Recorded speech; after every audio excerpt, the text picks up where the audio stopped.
What age is it acceptable for your children to have their first boyfriend or girlfriend or a kind of relationship? It's very tricky, isn't it? It is tricky. And also it's about them growing up as well, isn't it? And... I was, believe it or not, very late at developing like that. My mum always said, don't lose your virginity till you're 16. And I remember after the E17 concerts when I lost my virginity on my 16th birthday.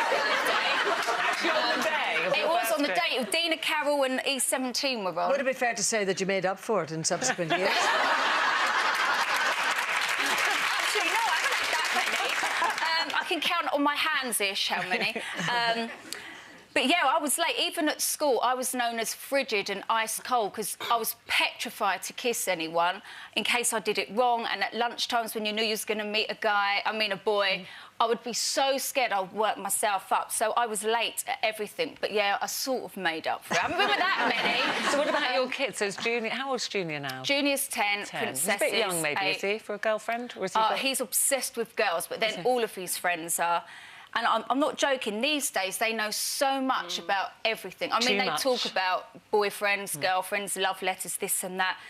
But for them to actually have girls over and then boyfriends, I'm going to have to be strict like my mum.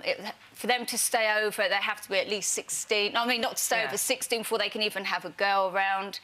But to stay the night, they'd have to be older. God, I would never have been just think with Jack. How old's Jack now? He's 14. Yeah. As far as I know, he hasn't got a girlfriend. He's got lots of friends who are girls, which I really like. You know, I was very, very keen for him to go to a co-ed school because Eamon and I both went to single-sex schools. And because of that, you're really gauche teenagers. You remember those awful dances they used to have twice a year and we'd all be bumping around on the dance floor. Nobody knew what to do. Awful, awful. So I like the fact that he's got girls who are friends. I'm not entirely sure there's a kind of serious girlfriend yet. And also I've learnt very quickly that you don't ask because he's really, you know, if I ask anything about that, I get cut off. He gets embarrassed, doesn't he? He gets embarrassed. He's quite shy, so I don't think so, but... See, I don't believe they're shy at 14. My best friend's got a son, he's just turned 15, and a year ago, because she won't ask the question, she's like you, but I'd be like, come on then, show me your phone, let me see what the girls send you, and you'll be gobsmacked of what girls of 14 send boys. Underwear, naked, like, all pouty, like, it's unbelievable, honestly. But they have no concept of privacy in that respect, do they? The kind of pictures they're sending to each other. It's quite scary. The thing is, like you're saying, you can't ask the question. I mean, Kira, if I ask Kira, she goes, no, no. Do you fancy anyone? No. But I think you'd know. See, I let Kira bring her friends around, some of which are boys, and they'll spend the day. They have all spent the night in separate rooms. And trust me, we are like wardens around the house. We do a 20-minute warden around the house.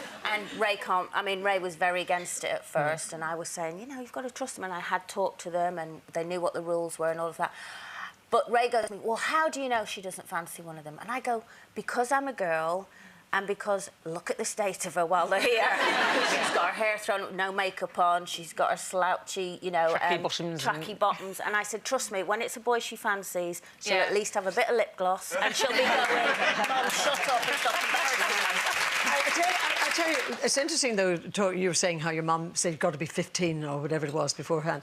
I mean, I grew up with hellfire and brimstone, so our yardstick was you've got to save yourself for marriage. And so it was much stricter. And, of course, but, you know, the way things have changed, you're talking about the pictures and everything on their iPhones. But when I was bringing my own children up, with Karen and Paul and Mike was much younger, I didn't let them say, any boyfriend, girlfriend, say until they were at university, like 18. And even then, it was separate rooms, because really it was to do with my head, because I went, these are my house rules, and this is what I want you to do. Now, whether they crept through the night and the creaking of the boards, another thing, but at least I was putting my yardstick in place. So if you hear the bed banging, you'll be like, oh, my God.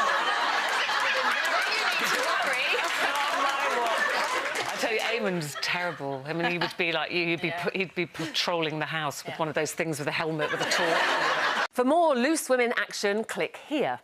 And I'd subscribe if I were you. It's totally free, and it means you'll be kept up to date with new videos and exclusive YouTube content. Am I going through the change, or what's happened? I keep getting cold sweats at night, and I wake up and I'm just soaking wet. Not in that way. Sorry.